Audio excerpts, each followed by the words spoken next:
ভাই আমার প্রথম প্রশ্ন হচ্ছে যে ফজরের নামাজের সময়ে যদি আমি ওই সুন্নত নামাজটা প্রথমে পড়তে না পারি, ফরজ নামাজ শুরু হয়ে যায় মসজিদে, সেক্ষেত্রে করে নিয়েছি।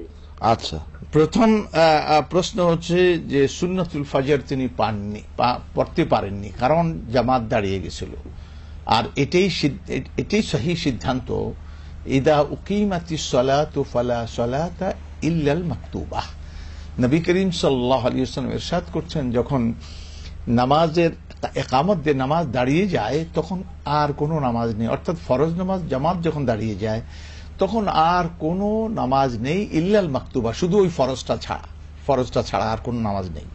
তাহলে ফজরের সুন্নতে আমাদের দেশের লোকেরা পড়ে, এটা একবারে গালাত এবং গুনাহের কাজ হবে, শক্ত গুনাহ। নবী সাল্লাল্লাহু আলাইহি ওয়াসাল্লাম এই শিক্ষার সম্পূর্ণ বিপরীত। কোন মৌলবীরা এটা বলছেন আর এটার উপর চক্ষু বন্ধ করে আমরা চলতেছি। তাহলে এখন আপনি কি করবেন? সুন্নত পরে 2 রাকাত কখন পড়বেন?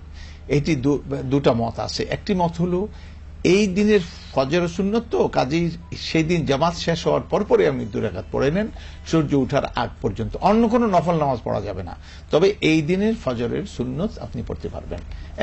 আরেকটা হলো সময় আর থাকলো না, সূর্য উঠে গেছে তো সূর্যের পরেও তিনি পড়ে নেবেন, কারণ নবী করিম সাল্লাল্লাহু আলাইহি ওয়াসাল্লাম এটা তিনি ফজরের সুন্নতকে তিনি কাজা করতেন, যখন ফওত হয়ে যেত এটা তিনি পুরো করতেন।